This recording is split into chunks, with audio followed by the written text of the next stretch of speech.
नमस्कार, स्वागत है आप सभी का एनएफ न्यूज पर। मैं हूं आपके साथ रोहित। भारत और पाकिस्तान के बीच इस वक्त युद्ध के हालात हैं। ऐसे में दुनिया के तमाम देश भारत के साथ खड़े हैं और लगातार वो कह रहे हैं कि पाकिस्तान ने जिस तरीके से आतंकवाद फैलाया है उसका भी जवाब लगातार दिया जाना चाहिए। इसी बीच रूस के राष्ट्रपति व्लादिमीर पुतिन से भारत के रक्षा राज्य मंत्री संजय सेठ ने मुलाकात की है और ये विक्ट्री डे परेड में भारत के प्रधानमंत्री को जाना था, लेकिन उन्होंने कार्यक्रम रद्द किया और फिर संजय सेठ को भेजा गया। और क्या कुछ यहाँ पर बातचीत हुई, क्या कुछ कहा व्लादिमीर पुतिन ने, इसी पर चर्चा करेंगे। मेरे साथ हैं वरिष्ठ पत्रकार पंकज प्रसून। पंकज जी, ये जो मुलाकात रूस में हुई है कितनी महत्वपूर्ण है? रूस अपना विक्ट्री डे परेड मना रहा था और सेलिब्रेट कर रहा था। उसी सिलसिले में भारत के रक्षा राज्य मंत्री संजय सेठ रशिया में थे, मॉस्को में थे। इसी साइडलाइन पे संजय सेठ की मुलाकात राष्ट्रपति पुतिन से हुई। संजय सेठ ने राष्ट्रपति पुतिन को धन्यवाद कहा कि, और इसके साथ ही उन्होंने ये कहा कि आपने जो हमें इक्विपमेंट्स दिए हैं, खास करके S-400 की बात की कि वो बहुत कारगर सिद्ध हो रही है। तो पुतिन ने इसके जवाब में कहा कि भारत हमारा मित्र देश है। उन्होंने कहा कि आतंक के खिलाफ लड़ाई में रशिया भारत के साथ खड़ा है। ये बहुत बड़ा स्टेटमेंट है राष्ट्रपति पुतिन की ओर से आया है कि आतंक के खिलाफ लड़ाई में रूस भारत के साथ है। जी बिल्कुल। और रूस और भारत की दोस्ती का अगर जिक्र करें पंकज जी, तो ये बहुत पुरानी दोस्ती है, कोई नई दोस्ती नहीं है। तो ऐसे में रूस ने जिस तरीके से साथ दिया है, पाकिस्तान को अभी भी समझ में नहीं आ रहा है कि वो अपनी कायराना हरकत रोक ले, वरना अंजाम और बुरा होगा। देखिए, सबसे बड़ी बात यह है कि आज पाकिस्तान के साथ चाइना और तुर्की के अलावा कोई देश खड़ा नहीं है।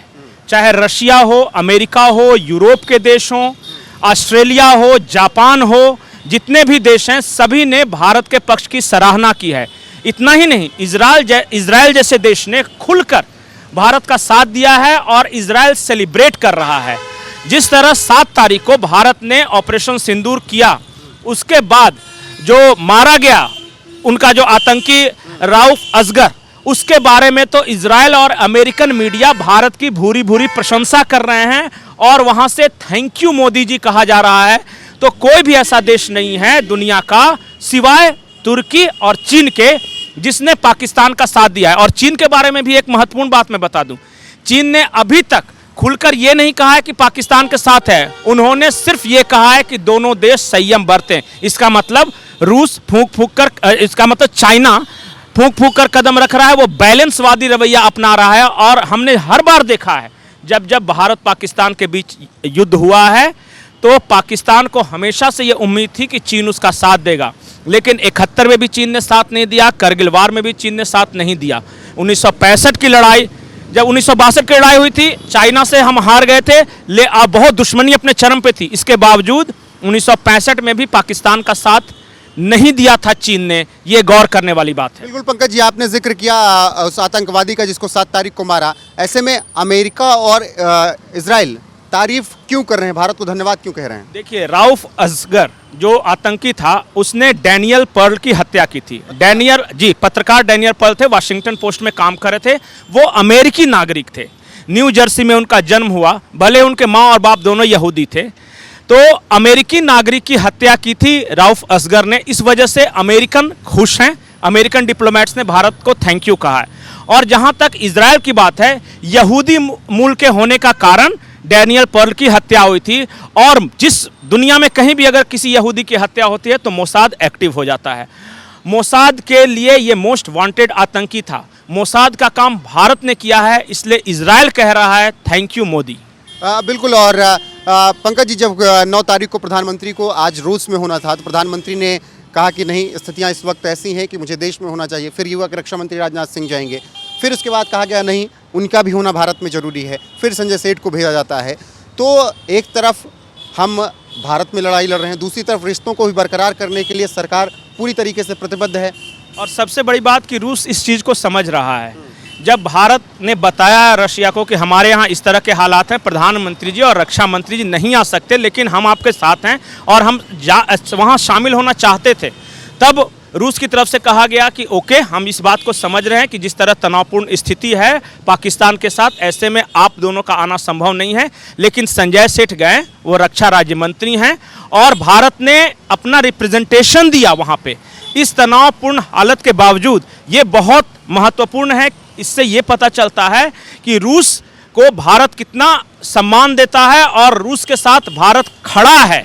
और यही मेरा एक सवाल और पंकज जी, प्रधानमंत्री जाते, रक्षा मंत्री जाते तो कहा जाता है कि भव्य और दिव्य स्वागत होता, क्या उसी तरीके से हमारे संजय सेठ जो प्रतिनिधि थे उनका भी स्वागत हुआ? बिल्कुल बिल्कुल, समझिए कि दुनिया भर के राष्ट्राध्यक्ष आए हुए थे जो भी रूस के मित्र हैं। राष्ट्रपति शी जिनपिंग भी आए हुए थे, सारे लोग। इस बीच अगर रूस के राष्ट्रपति पुतिन अकेले में 1 to 1 अगर रक्षा राज्य मंत्री संजय सिंह के साथ मुलाकात करते हैं और उस मुलाकात के साथ ये कहते हैं कि भारत हमारा मित्र राष्ट्र है, तो इसका मतलब है कि ये स्टेटमेंट बहुत बड़ा है। अब तक ये आशंका जताई जा रही थी कि रूस खामोश क्यों है। रूस ने अब खुलकर भारत का समर्थन किया है और ये कहा है कि आतंक के खिलाफ लड़ाई में रशिया भारत के साथ खड़ा है। ये भी बहुत दूरगामी मैसेज है जो कि दुनिया को दिया गया है रूस की तरफ से। बिल्कुल, S-400 के लिए भी तो बधाई बनती है हमारी तरफ से उनको। S-400 की जहाँ तक आप बात कर रहे हैं तो इस वक्त हमें याद आ रहा है पूर्व रक्षा मंत्री मनोहर पर्रिकर जी, जो पूरी खरीद की प्रक्रिया हुई थी उसमें मनोहर पर्रिकर शामिल थे। आज ये देश मनोहर पर्रिकर साहब कहाँ जहाँ कहीं भी हों वो देख रहे होंगे, भारत की विजय को देख रहे होंगे और पूरा राष्ट्र उनको कृतज्ञता प्रकट कर रहा है। और उनकी एक बात याद आ रही है, अंतिम समय में जब नाक में नली लगी हुई थी फिर भी वो कह रहे थे हाउस द जोश, वो हाउस द जोश अभी याद आ रहा है। बिल्कुल, जोश पूरा हाई है। बाकी रूस ने ये कंफर्म कर दिया है कि हम मित्र हैं और आतंकवाद के खिलाफ लड़ाई ये जो लड़ी जा रही है भारत की तरफ से वो जारी रहनी चाहिए। बाकी बने रहिए आप हमारे साथ, हर एक अपडेट आपको यहाँ पर लगातार मिलती रहेगी। नमस्कार।